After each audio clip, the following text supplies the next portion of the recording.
Morning, guys. How are you? We will start on time. Let me just load up the chat.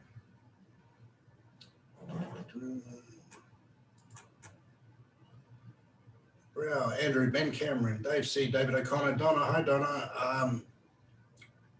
George, Harjinder, Jason, Jans, hi, Jans, Josh, Malcolm, Mark, hi, Mark, Richard O'Sullivan. All right.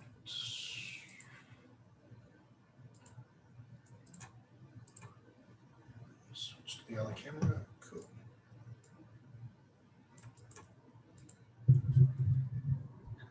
All right.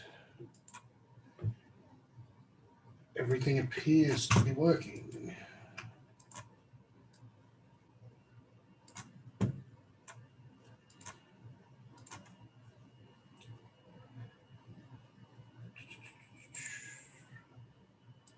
Okay, guys, welcome to today's webinar. We'll start on time like always.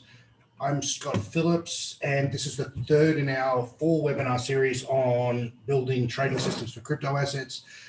We're going to start to get detailed today, so let me just get right into it.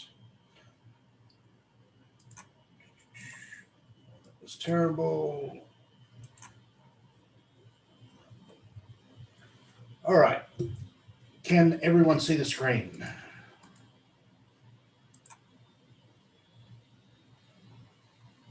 Great. All right. So once again, we're talking about how to make life-changing money from crypto and to cash out right at the perfect time, which is easier said than done. Even if you're starting from nothing, even if you don't know anything about blockchain or which coins to buy, and we're going to do all this in a systematic way without relying on luck, tips, and without having to waste a lot of time on research. So this webinar today is about turning our edge, which we've discussed in the first 2 webinars, into a system, and we're going to get substantially more detailed today.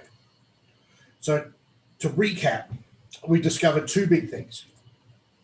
Firstly, these on-chain metrics, which we've been discussing, and there's a number of different ones, they provide a highly accurate picture of market phases and much better than the stuff that I've used my whole career, which are things like moving averages, moving average crossovers, Donchian channels, which I still use in my systems, and price-based indicators, just much better, like simply, honestly, game changer.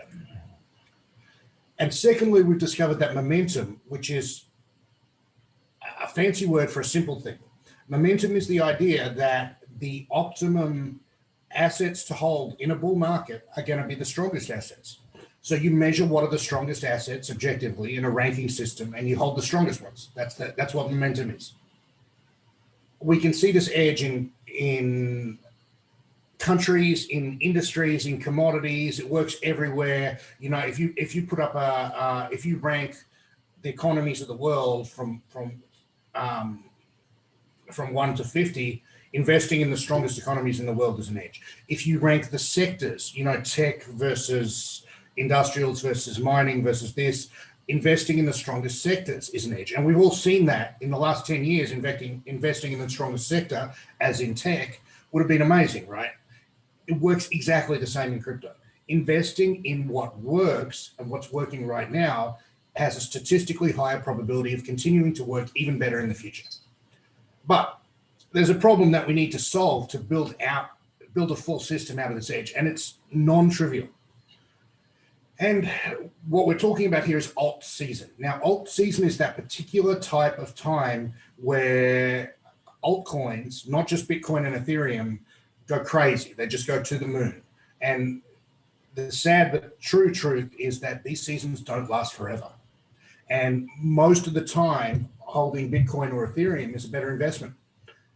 But on the rare times when this alt season happens, like it's happening right now, they do magical things. And I mean, what's sort of happening right now? I just checked the stats for today, and I was up a bit under $110,000 overnight. I mean, magical, like when alt season happens, you can 5 and 10x your account very, very quickly. And that's what we've done. Unicorns farting rainbows. So let's look at some past alt seasons, and we can start to work out how we can isolate accurately those particular seasons. So in the original one, way back in 2017 at the start, Ethereum went from $7 to $400. And if you look at how it did it, it went almost in a straight line, very, very few pullbacks. Like, that's a very easy trade to make. There's no heartbreaking moments where it goes to 100 and pulls back to 20 and then goes to 200. It's just a straight shot. The third and final alt season of 2017 to 2018, it was truly remarkable. So it only lasted 2 weeks. Bitcoin topped on December 17, and then alts kept going, which is common behavior, and we're going to talk about that in a minute. But for example, Tron, TRX, it went from 2 cents to 22 cents after Bitcoin topped. 2 cents to 22 cents. It 10x'd in 2 weeks. OMG went $6 to $34 in 3 weeks. That was one of the big overhyped coins of 2017. Altcoins made an average 300% in 2 weeks. We're talking hundreds of percent a week. Hundreds of percent a week. And it sounds beautiful, right? But it's not. Because as soon as it made those 300% in 2 weeks, altcoins crashed by an average of 98%. And I think, if you were trading then, we all know that feel. Was there anyone who experienced that in 2017, 2018? George, yeah. Anyone? Simon, Richard, yeah. All right. And this behavior was universal. So this is Bitcoin. No, this is not Bitcoin. This is the spot where Bitcoin topped, December 17, December 18, I think. And then you can see that almost universally, this is a selection of the popular alts at the time, ZRX, ICX, NEO, XRP, XMR, XLM, and Bitcoin. They all kept going. And for about 2 weeks, until between the 1st of January and the 15th of January, alts variously topped, and they never, ever recovered. In fact, most of them haven't recovered. So why does this happen? Will it happen again? How reliable is this behavior? Can we build systems around it? And can we develop rules so that we don't get fucked when the music stops? And I believe we can, and that's what we've done, and that's what I'm going to show you here today. So these are really good questions. So one of the things I did is an analysis of every mania-driven bull market in the last 100 years. So I looked at oil, I looked at corn, I looked at wheat, I looked at soybeans, .com, real estate, gold, silver, everything for the last 100 years. So I can just pull them all out. And every single time, zero exceptions, at the very end of a blow-off top bull market or a mania bull market or a rising volatility bull market, whatever you want to call it, one part of the market stopped and another part kept going. Bitcoin stopped, altcoins kept going, residential real estate stopped, commercial kept going, gold stopped, silver kept going, that kind of behavior. And that behavior where in the strongest part of the bull market, the rising tide floats every boat. And then towards the end of the bull market, we start to see winners and losers separate. That's very reliable behavior. And for example, in the metals bull market of 2011, which was huge, you can see that silver topped early, but gold kept going. And then at that moment, that was the exact start of a 7-year bear market. And in the 07 property bull market that caused the GFC, you can see the residential market topped here, and then commercial property, which is the red line, topped later and higher. Very, very common at turning points. And in the same thing we saw in Bitcoin topped on December 17 and then Ethereum topped on January 14. Very, very common behavior again. And this has been happening for hundreds of years. And Charles H. Dow first discovered it, and it's called, in his honor, Dow theory. And so what's our conclusion is at the very end of a bull market, it is highly unlikely that all components are going to top together.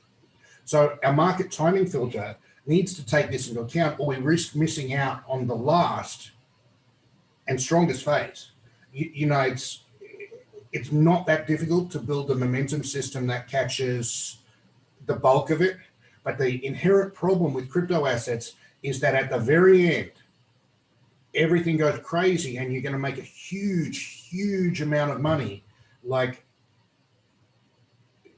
my account right now is sitting at, I've got a couple of accounts, but the one that I'm actively trading the system is sitting at 560K, and it's probably going to be varying up and down by 560K every single day. So it's going to be a very stressful time. It's going to be crazy big wins, $1 million days, losing millions of dollars in a day. It's going to be an absolutely crazy time. And we really need rules to keep us under control there. It's going to be emotionally very difficult, and the rules are essential. Which brings us to the next problem. And that's the big problem that I want to solve for you today, is how do we quantitatively identify alt season? And by quantitatively, I mean like scientists trying to disprove our own hypothesis, trying to come up with a theory and then break that theory and prove it's not true and see what's left. Not like astrologers to come up with a half-assed theory and try and find some evidence supporting it. Like we want to be more like scientists and less like astrologists in a general proposition. So let's look first at Crypto 20. And Crypto 20 is an index of the top 20 altcoins. And you can see that Crypto 20, this is in February 2018. So this is the end of the bull market, crashed, little bear market rally, crashed, little bear market rally, crashed, little bear market rally, it's coming down to the bottom, bear market rally, a capitulation bottom, and now it's starting to work. So this is important to understand, that this is an average of the top 20 altcoins. And from 2018 to 2021, they're not a good investment. These suck to own. With brief little periods, oh, it's good to own alts. Oh, it's good to own alts. Most of the time it sucks to own altcoins. And is there anyone in the chat who's held their altcoins all the way through the bear market and has experienced that? Even after Bitcoin started to take off again, the alts just got left behind. They got none of that, right? Ronan, yep. Simon Spall to right. Paul C, yes, I held some too. It was dumb. Mark, you can short them, but shorting is not the play. And we can discuss that a bit later.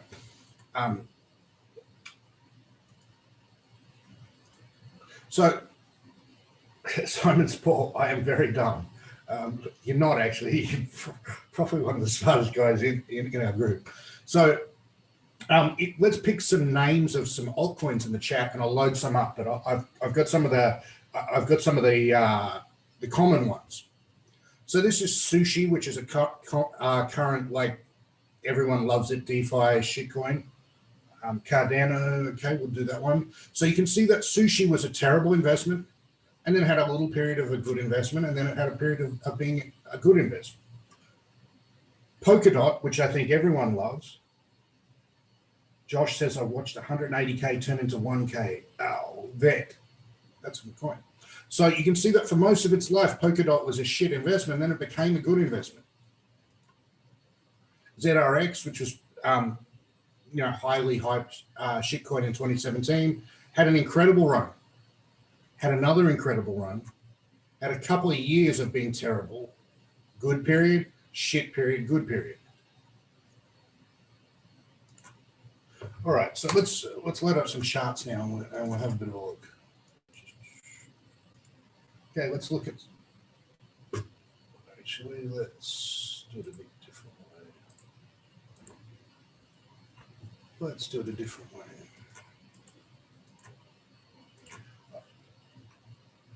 Okay, let's look at these coins people suggested. Cardano.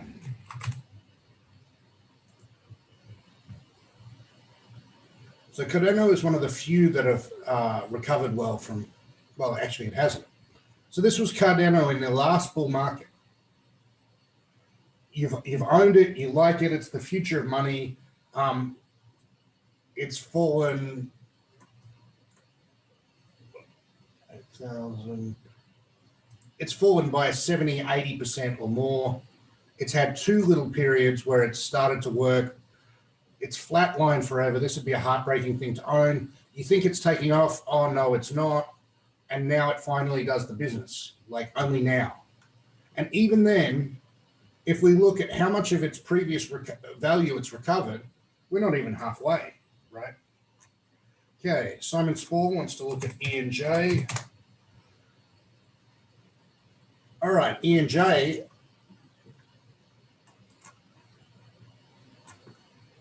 Unusual coin.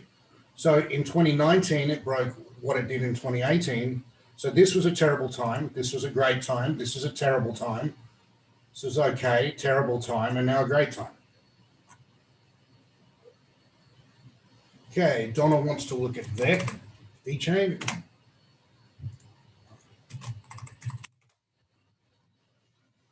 All right, beautiful chart.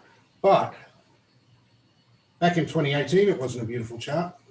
This was a heartbreaking shithouse investment for the vast majority of its life. And then it came good all of a sudden. Simon BCN.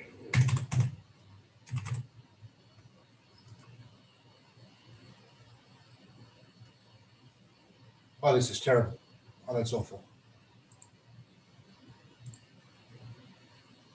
I mean, you can see that if you bought this anywhere in 2017, 18, that's just wrecked. Like and sure, it's going up now, but that is not a good investment to own. Ryan, let's look at CumRocket.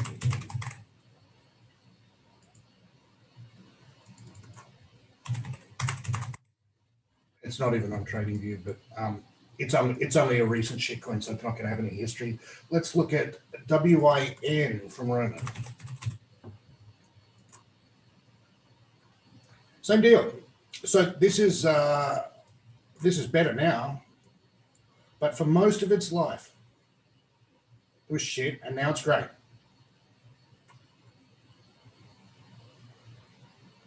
Paul C, I'm measuring them against BTC because that's the important thing. The important thing is if I could have just held Bitcoin instead of a bunch of risky shit coins, I should do that. And if you look at the USD charts of these, they don't look nearly so bad because if you measure them against USD, Bitcoin's gone up. But that's not the truth. Like what we're trying to do with Momentum System is make more Bitcoin. So what we're trying to do is increase our stock of Bitcoins every week, which we've been able to do pretty closely. Okay, Wayne, ETC, BTC, my new favorite shitcoin, because I own $160,000 at this, worth of this, which is outrageous. But you can see Ethereum Classic is still well below where it was 3 years ago. If you want to hold that and just hodl it and just stick it in your back pocket and forget about it, it's a terrible investment.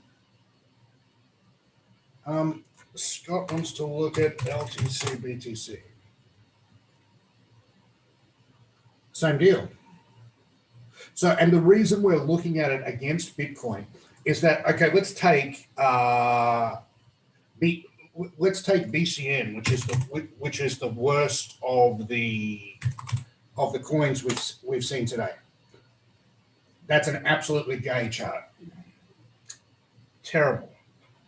Now let's look at it.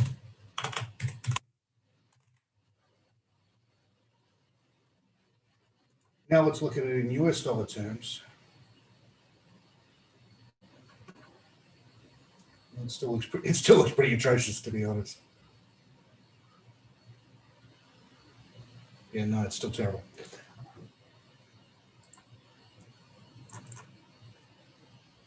Okay, Mark wants to see XRP.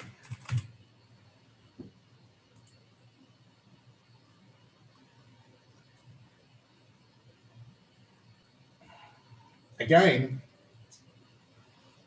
you bought it anywhere in 2017, 2018, you're somewhere in this range, you're nowhere near getting your money back. Ryan, I'm holding the tokens. Okay, so what do we notice about all of this? Like, what's the common denominator in all of these? Like in the chat, what do you think? What do you think you see?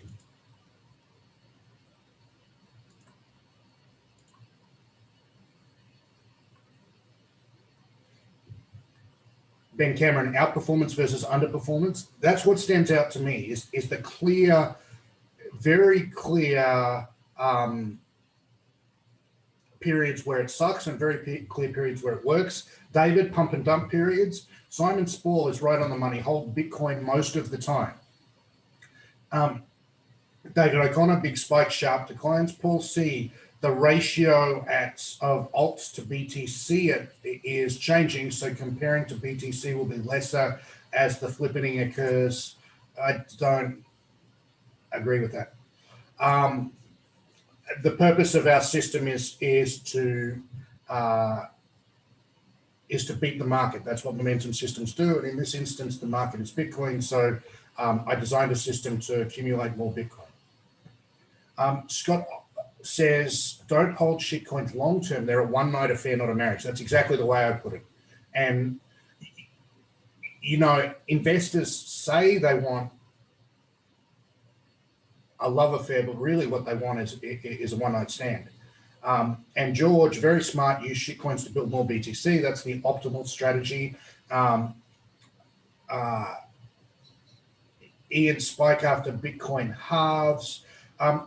Traditionally, that's been the case. Like that's the fundamental driver that's driving all of this, right? Is that the supply of Bitcoin halves every couple of years, and there's less supply and increasing demand because people are hearing more about it. Have you got a moment to hear about our Lord and Savior Satoshi? And more people hear about Bitcoin. It's an idea virus. It spreads. People hear it. They fall in love with it. And at the same time, there's less supply because it halves every couple of years. So we got some pretty interesting observations in the chat. I think the observations in the chat are bang on the money. So if you want to see things really clearly, the easiest way to see it is to take the market cap of crypto as a whole and divide it by the combined market cap of Bitcoin and Ethereum. So we're taking the Bitcoin and Ethereum, I'm taking a ratio of market cap excluding Bitcoin and then dividing it by the market cap of Bitcoin and Ethereum. So the way that we do this in TradingView is, I'll show you. You type crypto cap total 2 and then divide by, and then in brackets, crypto cap Bitcoin plus crypto cap of Ethereum. And let's look at this. So you can create that in your own TradingView, even with the free account. And you can see really clearly when are the times when holding alts is good. These boxes. So this is how I came up with this, is these are the times that we want our system to be trading alts. Now, there's a couple of ways you could isolate this behavior. Obviously, you could smack a Donchian channel or a pair of long-term moving averages or some sort of indicator on this, and or a system quality number on it. Those would be perfectly acceptable, but the inherent problem with any sort of indicator price-based thing is that it's laggy. So we don't want a situation where we're lagging, because these things move so fast. They spike right at the end so much. Even missing the top by a week is gonna be huge. It's like 30%, and by the time you get there, your account's thousands of percent up. So like the variance is massive. And if you take one thing away from today, the thing that I want you to understand is that the whole game of crypto trading is to only trade alts during alt season. Everyone got that? Aside from alt season, you just want to trade Bitcoin. Now, look, this chart again, let me make it really clear what it is. This is the market cap of everything except Bitcoin divided by the market cap of Bitcoin plus the market cap of Ethereum. So what we're doing is a ratio of small caps to big caps, right? Essentially. There's two ways to identify alt season. way number one, a chart of an altcoin market cap divided by Bitcoin market cap. It's pretty vanilla. It's not too bad, but like I've always said, that any indicator that you place on this is going to be lagging, meaning that like right here, if you put a moving average, it's going to switch off quite a bit too late, and you're going to give back 20-30%. Now, a better way is by using one of the on-chain metrics companies.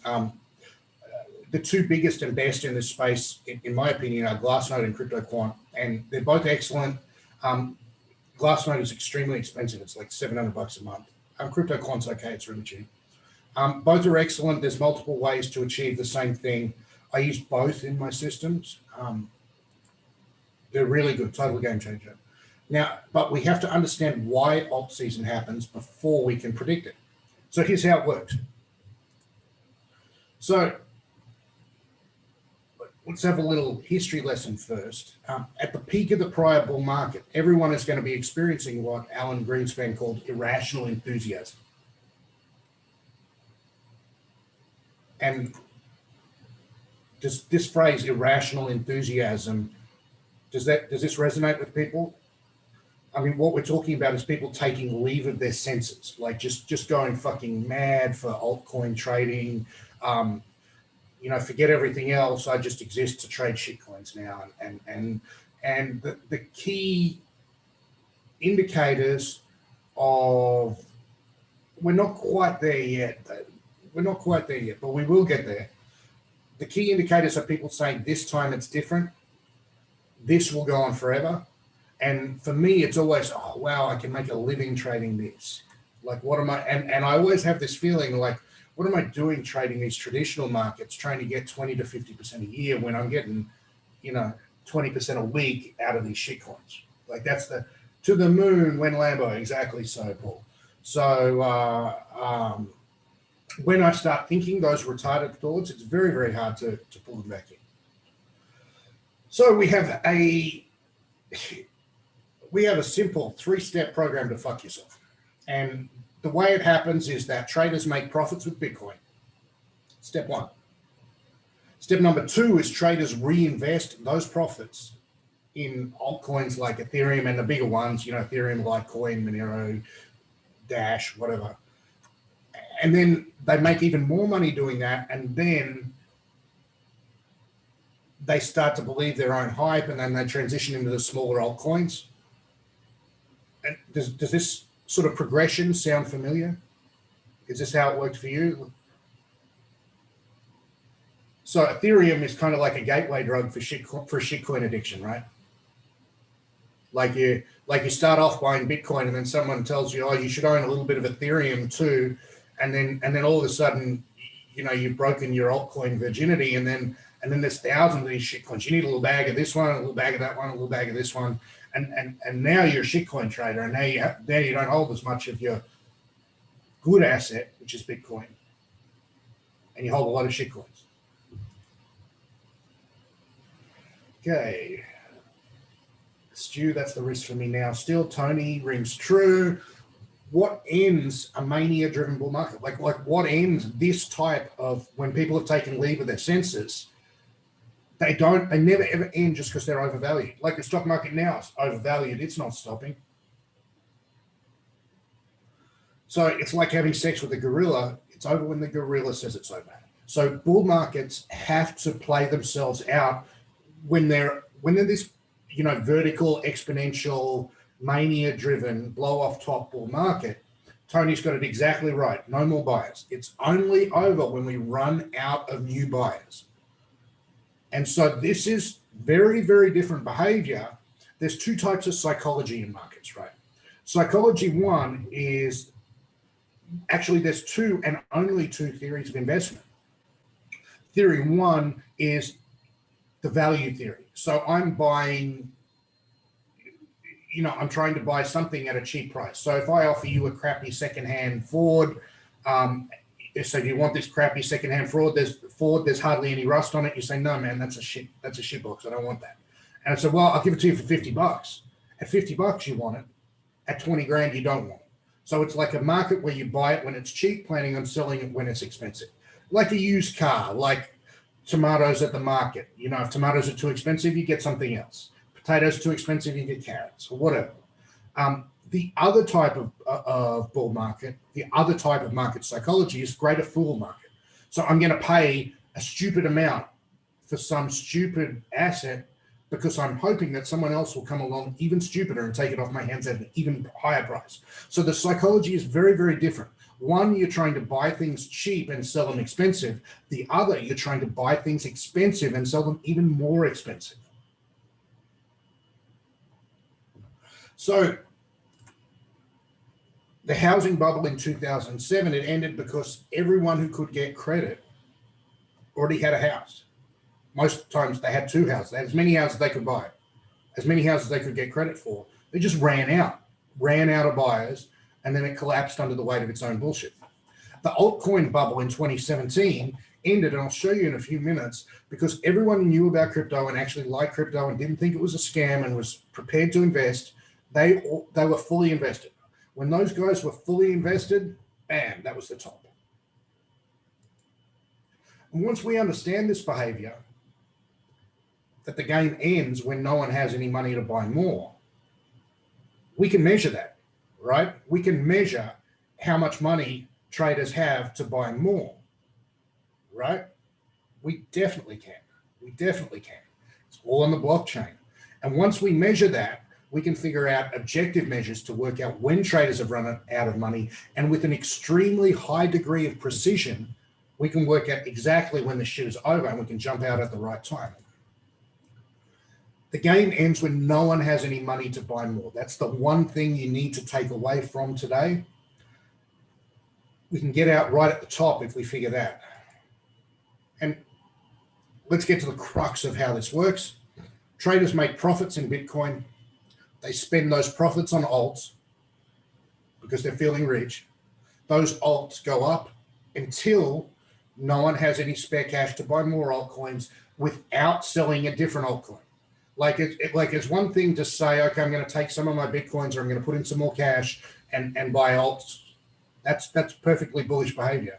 But when it gets to the stage where you've got a completely full sack of alts, the only way you can buy an altcoin is by selling another altcoin, then the selling and buying pressure even themselves out by definition. Now, timing exact tops in Bitcoin is actually way easier than you think it is. Here's three different ways. They're all variations on a theme. They all work similarly well. I do some more complicated stuff in my systems, but we'll get that. They all work on the principle of measuring paper profits versus realized profits. And what I mean is, if you bought Bitcoin for $1,000 and Bitcoin is currently at $50,000, you have 98% profit unbanked, right? Like 98% of your profit is just a paper profit. The highest possible number that it can be is 100%, right? 100, like in fact, it's not possible for 100% of the market cap to be profit. So we can work out exactly what percentage, if you add it, if we ask ourselves the question, if we sold every Bitcoin on the market today and gave everyone back their money, how much total profit would there be compared to the Bitcoin market cap? And if we just sit down like space aliens came in and said, okay, you have to sell it, everyone sells their Bitcoins, 20 million of them get sold and everyone gets their money back, how much profit and how much loss would there be compared to the $1 trillion worth of Bitcoins that we just sold? And that can only it's got a finite maximum of 100%. And so let's look at a couple of different ways. So we can do that calculation, the market cap minus the realized cap, and we can divide it by the standard deviation of market cap. And this brings us to what's called a Z-score. And it's a market value, realized value Z-score. And you can see that this has very neatly spiked 1, 2, 3, 4 times. And what's important to note is that right now, as at yesterday, that's not a top. That is definitely not a top.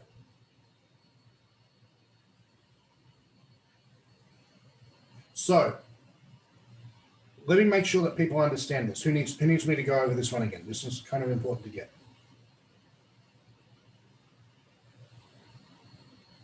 All right. So what we have here is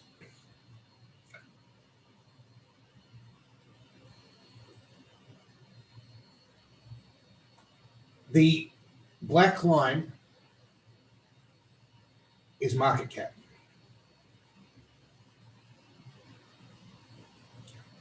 The red line, the orange line is the answer to the question. If we sold everyone's Bitcoins today at the price they paid for them, what would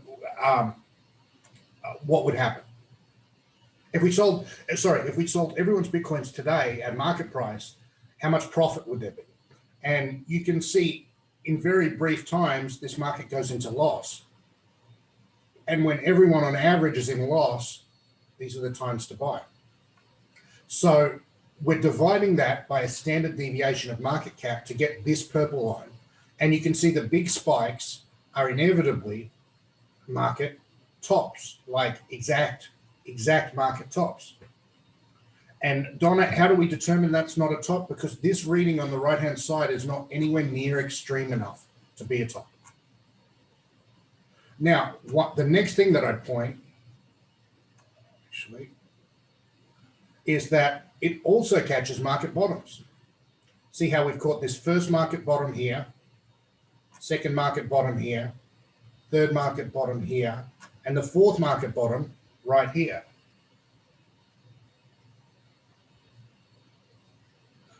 There's a number of different places you can get this stuff, man. Most of them are pay to play. I think the cheapest place is Quant Connect. But this is not necessarily the be all and end all. There's plenty of different ways to do this. So there's plenty of different ways to skin this cat. So we're going to look at realized HODL waves. Now, we're going to work out how much profit is held by traders who've held for 1 week, 1 month, 1 year, and we can get information from what the long-term traders are doing. So you can see this is the 2017 bull market. You can see what happened. These are traders who've held for 5 to 8 years. These guys in 2017 were the guys who bought way back here when Bitcoin was a couple of bucks. And you can see that when they started cashing out and their share of the pie started to diminish, that was the top. Now, you can also see that in 2017, what happened is the share of the pie of people who'd held 1 day to 1 week, 1 week to 1 month, which is all three of these. Look how crazy the share of the guys who bought in the last month went in 2017. So fundamental to understanding how markets work is that we have both strong hands and weak hands. The psychology of your guy who bought in 2011, the guy who bought Bitcoin for $5 in 2011, compared to the guy who bought it for 15,000 in 2017, they are not the same guy. If you buy Bitcoin for $15,000 in 2017, you are very, very, very conscious that you might have just fucked yourself. Anything that happens, you're like considering getting out. Every day you're checking it. Should I get out? Should I get in? Should I get out? I've got a mate who bought, Dave said they wouldn't even look at the price anymore. I've got a mate who bought way back in there, and he doesn't even look at the price. He's like, I'm rich now. Like, I'm rich. That's all it is. It's just like a singular measurement. I'm rich.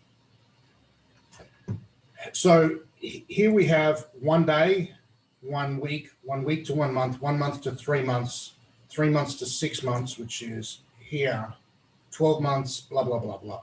And you can see in the bear market, what happened at the end of the bear market, these long-term guys started accumulating again.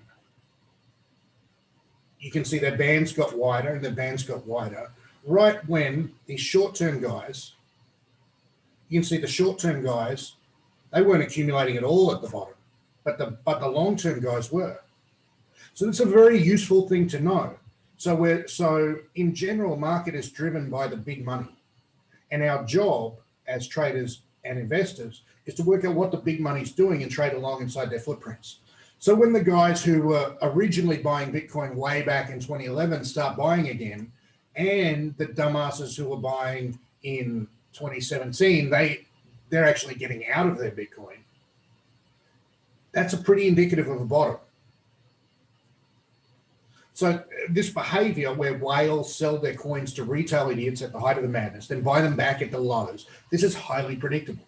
You know, some would say it's manipulated, and probably it's coordinated and manipulated, but it doesn't even matter because it's so obvious. Like these guys are so big, they can't hide the bullshit that they're pulling, and we can see it. It like leaves very clear footprints in the sand.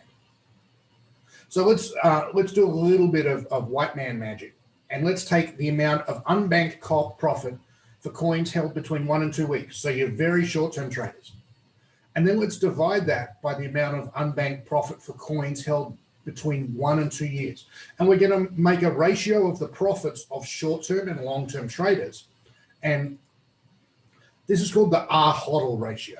And it's 1 week versus 1 to 2 years divided by market cap. And you can see that when this spikes above here, it's caught every single top and every single bottom. Exactly perfect, actually.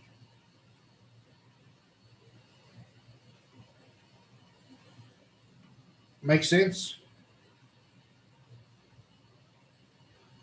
So at tops,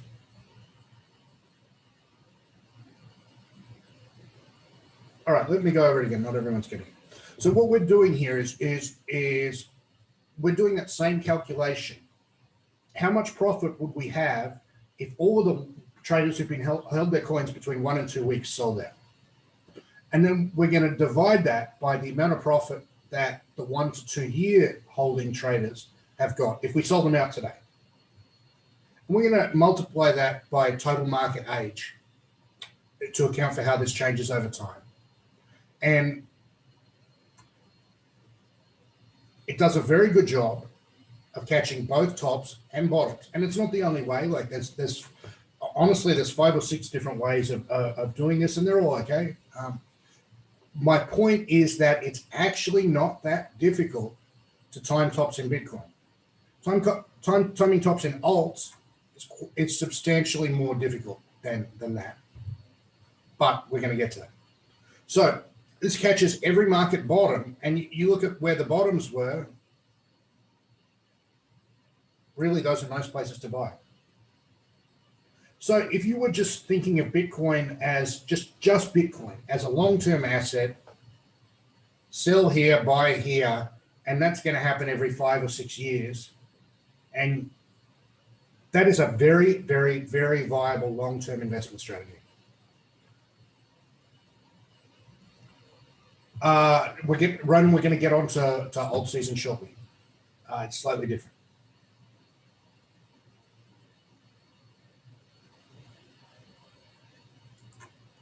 So let's be clear today. So who thought that crypto was riskier than real markets? Like I did when I started this project, I thought, these aren't, ready for prime time. You couldn't put $1 million in this because like, it's so crazy, like super risky. That's what I thought. But after doing this research,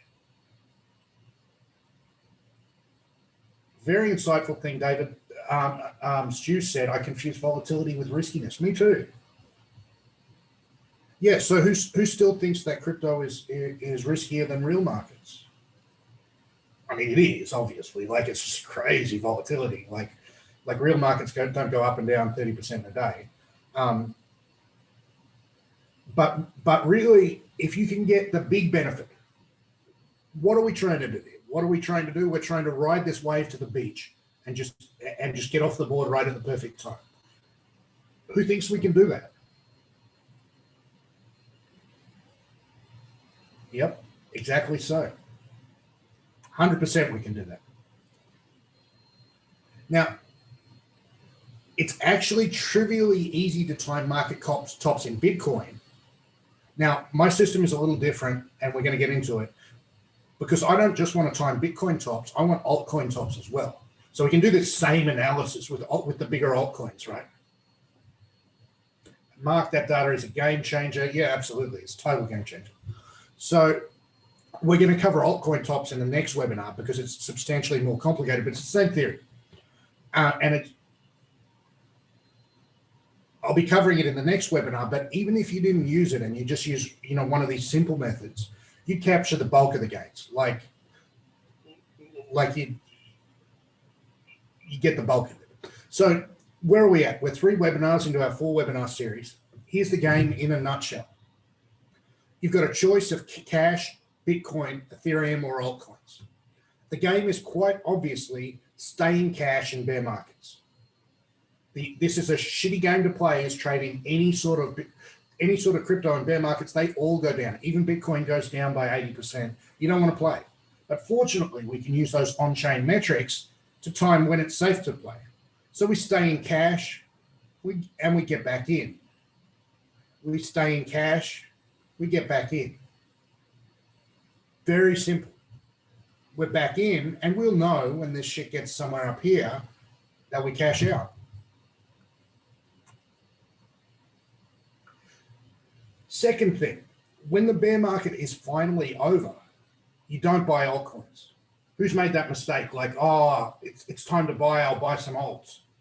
And then you watch Bitcoin go up from 5,000 to 30,000, but alts didn't move. Anyone have that experience? Simon, yep. So Bitcoin always goes first, XRP.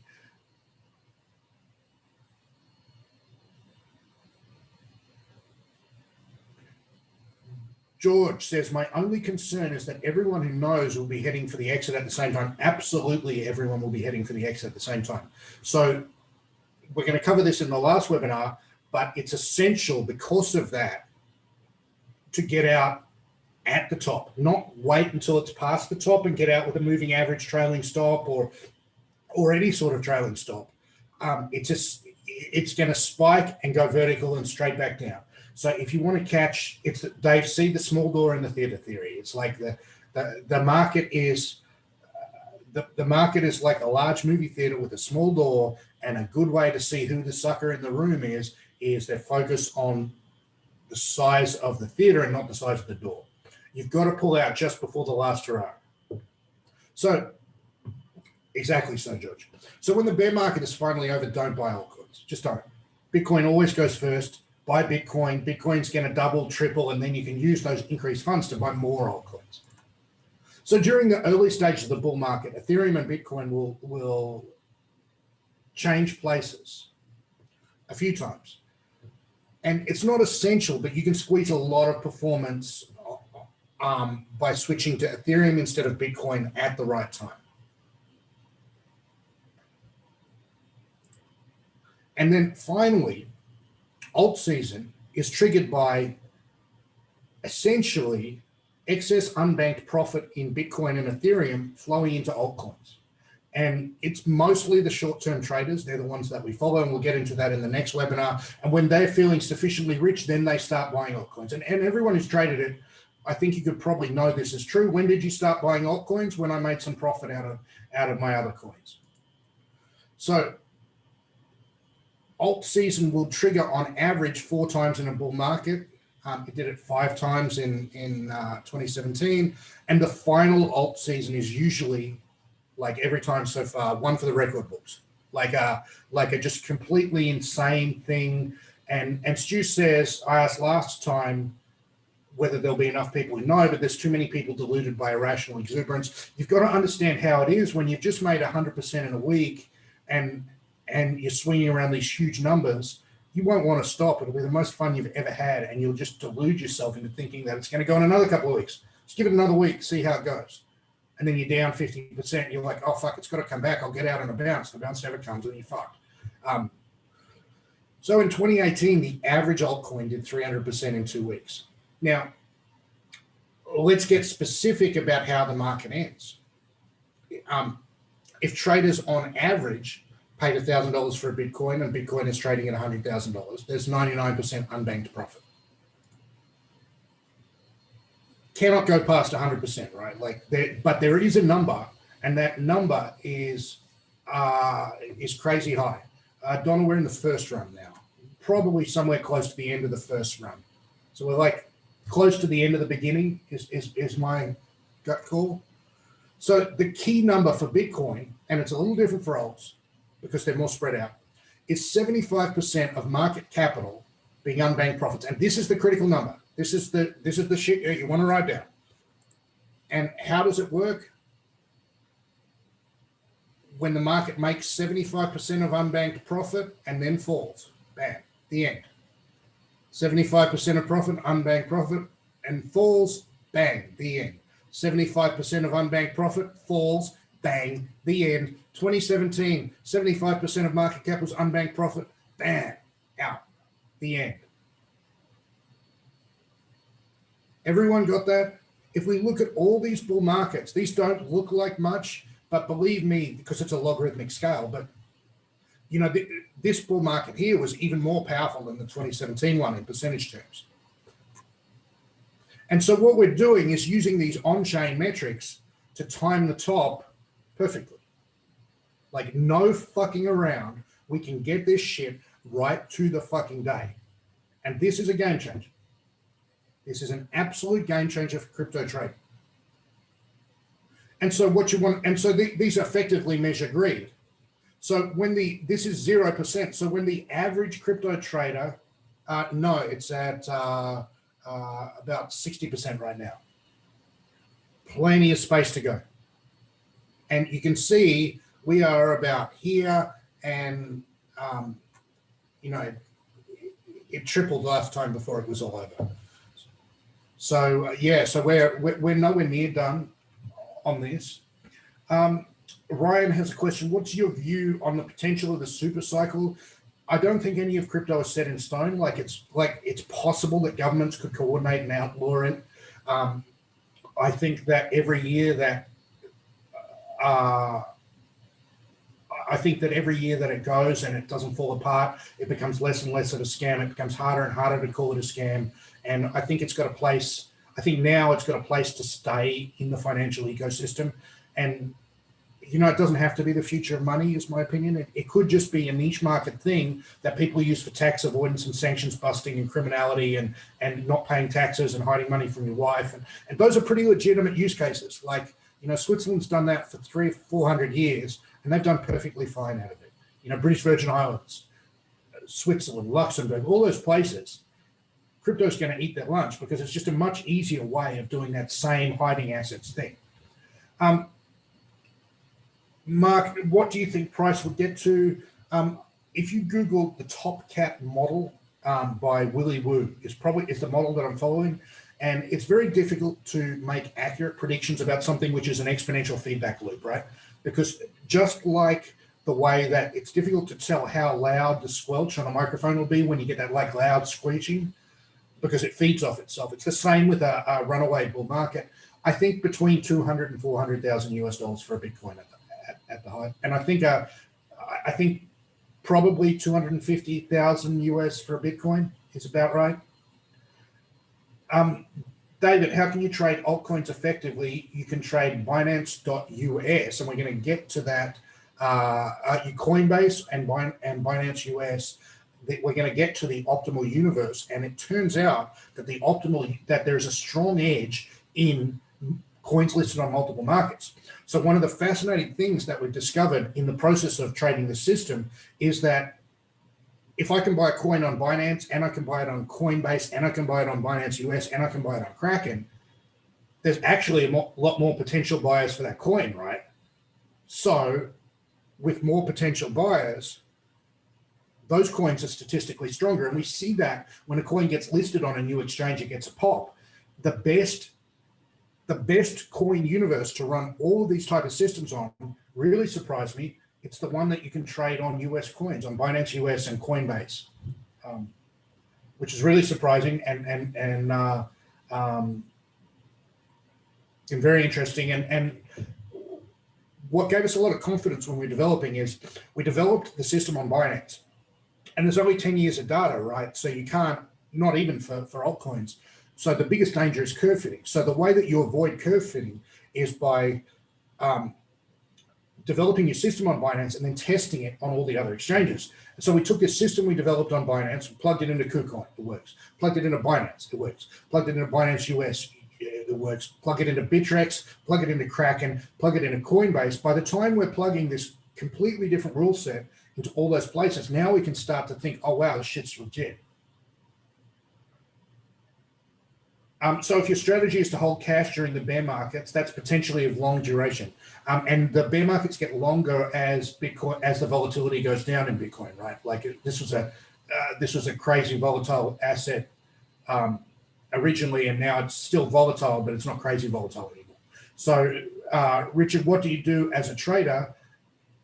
You just cash out, sit in cash. Like honestly, people have asked me about should I short the bear market, and in my opinion, it's getting too cute. Like, you know, we're going to cash out multiple millions from this inside the next 9 months. And you know what I'm going to do? I'm going to go sit at my beach house and sit on the beach and do nothing for a couple of months, and then gradually reassess and sit on my hands and tell myself, no, you're not buying any fucking crypto back. Like, and just wait until the system tells me to buy it again. And when it drops by 80%, and the system tells me to buy again, then I'll buy back in again, and I'll do the whole fucking thing again. Paul, what about stable coins and staking on a wallet? Whole other different animal. It's beyond the scope of what we're doing here. You could totally do that. Absolutely beyond the scope. So anyway, this whole thing works because there's a theoretical maximum of 100% unbanked profit. We can see clearly that human greed hasn't changed much over the years. So what I mean is that 75% was the number of unbanked profit way back in 2012 and in 2014 and in 2017. 75% of unbanked profit by market cap is the number. So you bank away and walk profit. You bank profits and walk off, drop the mic, cash the profits. And it turns out that we really are just as greedy and just as stupid as the monkeys that we came from. So you can see what's happening in these capitulation times. Everyone loses money. When people on average have lost money and then it gets back to zero, that's the time to buy. When people on average have lost money and then it gets back to zero, that's the time to buy. When people on average have lost money and then it gets back to zero, that's the time to buy. People on average have lost money, it gets back to zero, that's the time to buy. Not as difficult as we thought. Now, with this alone, you can easily and accurately time Bitcoin market tops and bottoms. And, you know, it's a bit more complicated with alts. We've got more pieces to the pie, more pieces to the puzzle. But even if you don't come to the next webinar, armed with what I've shown you here today, you can easily buy Bitcoin, time the eventual market top like a magic trick. You never have to be that butthurt loser like Hide the Pain Harold here. And, you know, I had crypto trading friends who were afraid to sit down for Christmas dinner with their family because their family knew they were like crypto maniacs. And they'd been telling everyone to buy crypto in 2017. And everyone who followed their advice lost money. Just Christmas dinner sucked. And it was a bad thing for them. And so don't forget, in every crypto bull market, the majority of the gains happen in the final month. So in 2014, 90% of the gains happened in 2014. In 2017, 60% of the gains happened in the final month. And the evidence is really clear. This is where we are now. We need to get to here. We're a long way away. We are not at a top. So armed with the knowledge that we aren't going to be that sucker buying the top, who wants to make some fucking money? Me. All right. So in the next and final webinar, you finally have the precursors of knowledge that I can show you the whole system, and I'll show you the finished system, and yeah. Ronan, no, the strategy doesn't change to accommodate the final 2 weeks. If I have to twist it around to make it somehow work with the final 2 weeks, I'm probably curve fitting. I want this to be a very conservative, very robust system.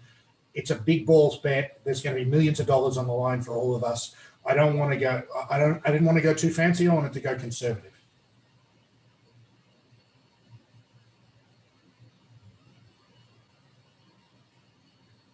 I'm honestly, I'm really thrilled to be sharing this with you, and for me, it's fulfilling a lifelong dream. When I came up as a trader, I'd hear all these stories about, my mentors and my idols, and most of them had like one big thing that they had a great bull market in one bull market. Most of them one of them was the early soybeans market for Peter Brandt, and Ed Seykota had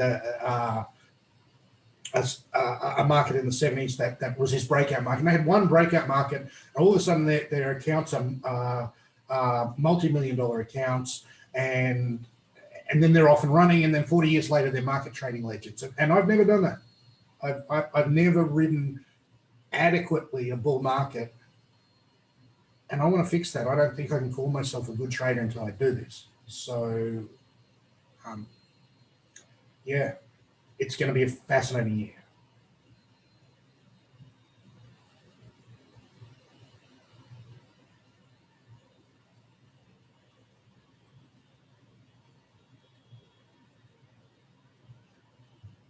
Anton, the normal way is, we'll cover this in the last webinar. Anton's talking about do you normalize values. The normal way is to do volatility weighted position sizing. So weight your position sizing according to the current volatility.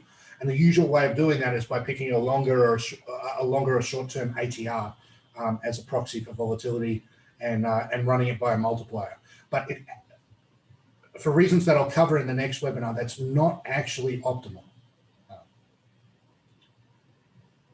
All right, guys, I will see you next time. Thank you very much for your time today.